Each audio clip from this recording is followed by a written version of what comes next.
होता है बिगड़ा हुआ जीवन, दोनों का अंतर को समझिए। एक होता है सुधरा हुआ जीवन, एक होता है बिगड़ा हुआ जीवन। आप हीरा तराशने वाले हैं, आप जानते हैं कि हीरा एक जो तराशा नहीं गया है और दूसरा जो तराश दिया गया है, दोनों में अंतर लगता है। उसकी चमक बढ़ जाती है, उसकी कीमत बढ़ जाती है।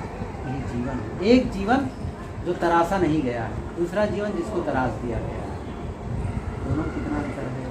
अर्थात वह जीवन जिसमें कोई विवेक पूर्वक नहीं जिया जा रहा है, सोच करके नहीं जी रहा है, बस यूँ ही उबड़ खाबड़ टेढ़ा मेढ़ा। अब कोई एक सड़क भी हो, सड़क रास्ता, और यदि कहीं गड्ढा हो, कहीं मिट्टी हो, कहीं पत्थर हो, कोई कांटे हो, कंकड़ हो, वहाँ चलना कठिन होता है। लेकिन एक ऐसी सड़क जो बिल्कुल स्मूथ एकदम साफ हो, वहाँ चलना बहुत आनंद देता है। यदि आप पैदल चलें तो, गाड़ी से चलें तो, क्यों?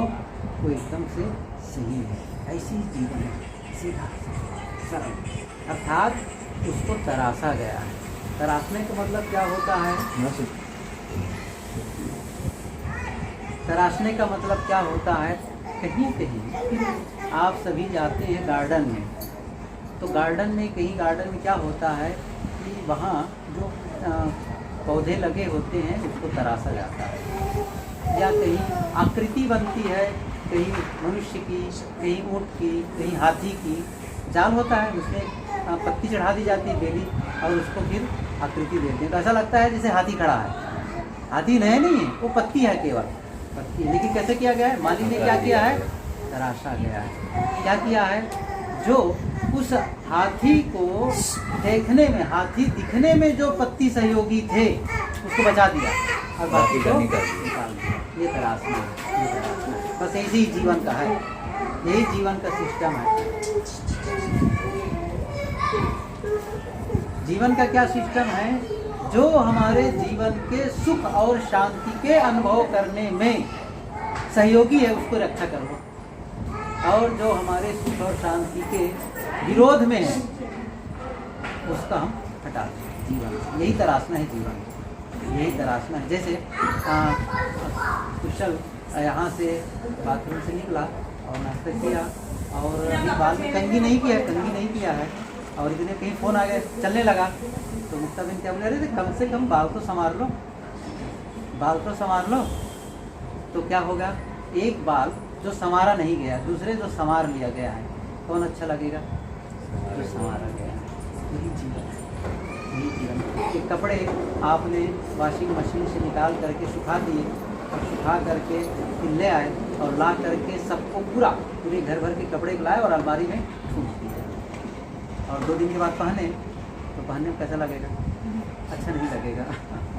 लेकिन उस कपड़े को आप ला करके प्रेस किए, फिर उसको बढ़िया फोल्ड किए और फिर रख दिए अलग अलग कैटेगरी के, ये कपड़े अलग हैं, ये कपड़े अलग हैं, सब रख दिए, और फिर निकाल करके पहनेंगे 2 दिन के बाद में, कैसा लगेगा?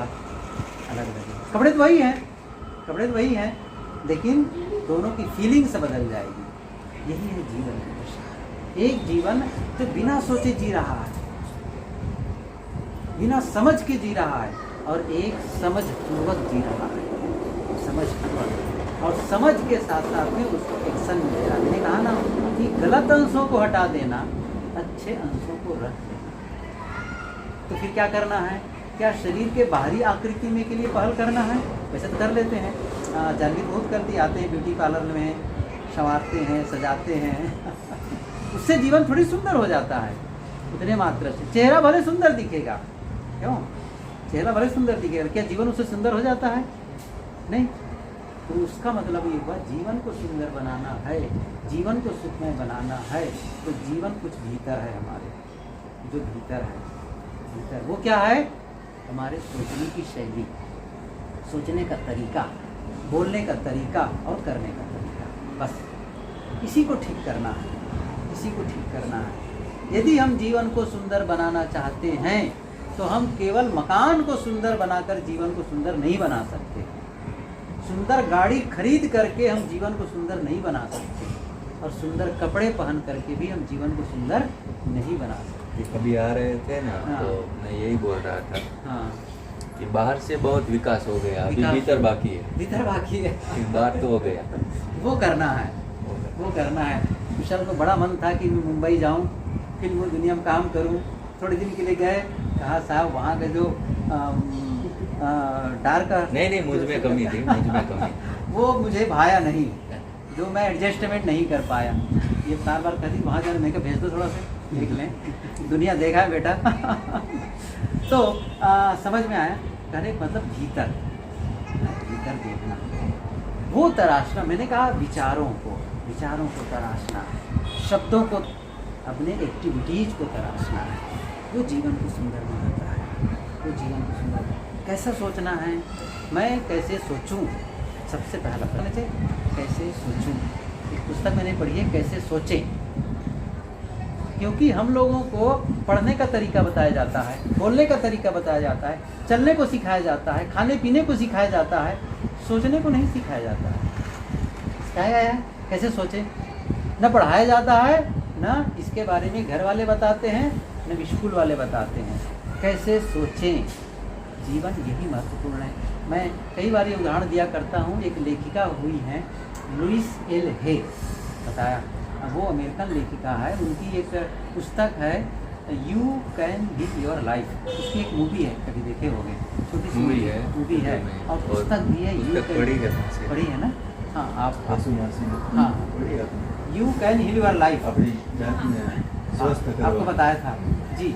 वो लेखिका क्या लिखती है, आजकल बच्चों को स्कूल में लड़ाइयों की तिथियां रटाई जाती है। लड़ाई कब होगी, बाबर की लड़ाई कब होगी, अकबर ने किससे किया, महाराणा प्रताप ने किसके कहाँ लड़ाई की, लड़ाइयों की तिथियां रटाई जाती है। मुझे समझ में नहीं आता उन लड़ाइयों की तिथियों को याद करने से बच्चों को क्या फायदा होने वाला है, मुझे समझ में नहीं आता है। लेकिन उन्हें क्यों नहीं बताया जाता है कि आपका विचार आपके जीवन को कैसे प्रभावित करते हैं, आप विचारों को बदलकर जीवन को कैसे बदल सकते हैं। इन बातों की पढ़ाई नहीं होती, और इसीलिए बाहर का विकास हो जाता है, जीवन का विकास थम जाता है, जीवन का विकास थम जाता है।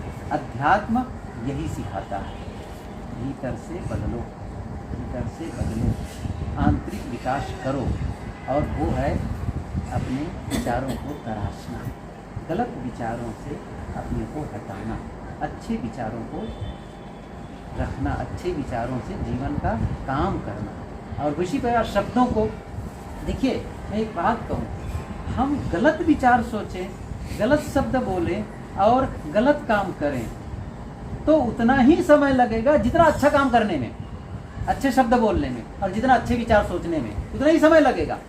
हमारी भीतर की ऊर्जा, हमारी भीतर की शक्ति, हमारी जीवन की शक्ति उतने ही खर्च हो रही है जितने में हम जीवन को बर्बाद कर रहे हैं, और उतनी ही शक्ति को हम दूसरी दिशा में लगा दें, जीवन उत्थान की ओर चली जाती है। उत्थान की ओर कितना अंतर पड़ जाता है। देखिए शक्ति वही है, समय वही लगना है, लेकिन एक जिससे जीवन खराब हो रहा है, जीवन बर्बाद हो रहा है, और अपने जीवन खराब होने के नाते हमारे आसपास के लोग भी हमसे परेशान हैं, और पूरा घर का इन्वायरमेंट, पूरा वातावरण प्रदूषित हो जाता है। लेकिन जब उसी को बदल देते हैं, जीवन के हिस्से को, वही ढंग को बदल देते हैं, तो फिर हम भी सुखी होते हैं, हमारे साथ रहने वालों को सुकून मिलता, अच्छा लगता है, और घर का वातावरण भी आसपास में बहुत अच्छा लगेगा। चाहे मैं ऑफिस में जाऊँ तो अच्छा लगेगा, ट्रेन में चलूँ तो अच्छा लगेगा, घर में रहूँ तो अच्छा रहेगा।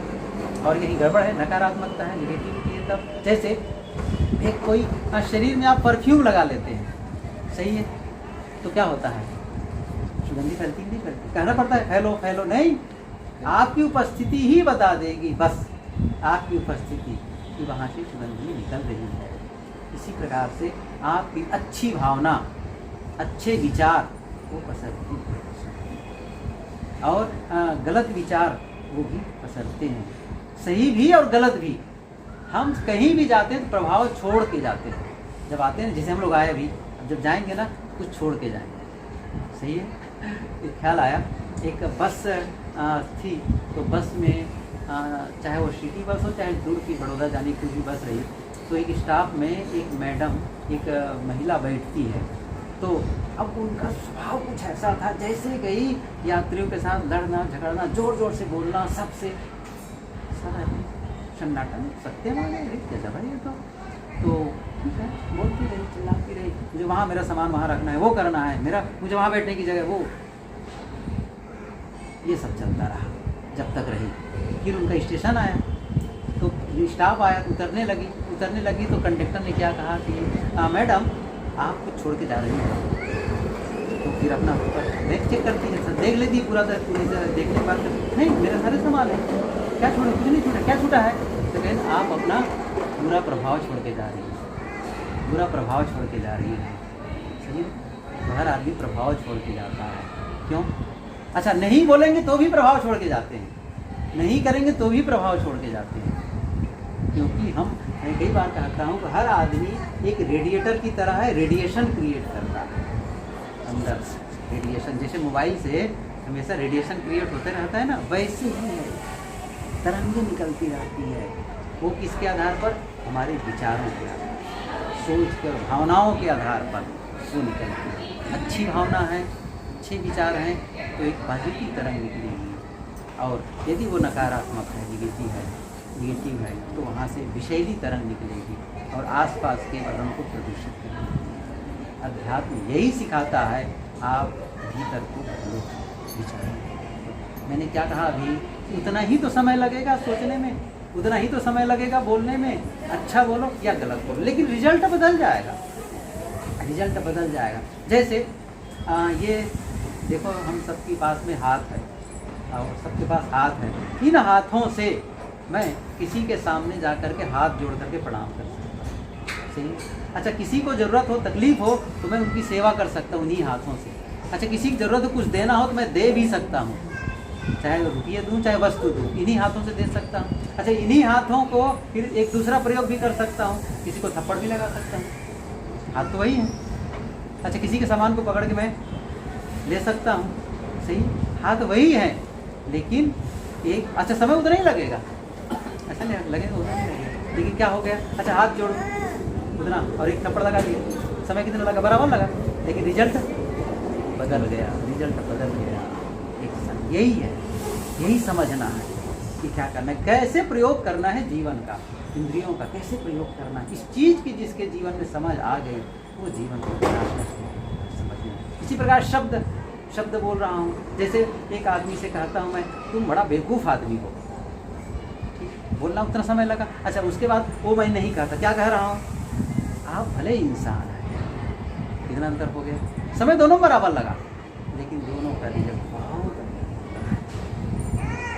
एक आदमी के लिए सोचता हूँ कि उनका एक्सीडेंट हो जाए, उनके घर आग लग जाए, उनकी नौकरी छूट जाए, ऐसा सोच रहा हूँ, नकारात्मक है, सही।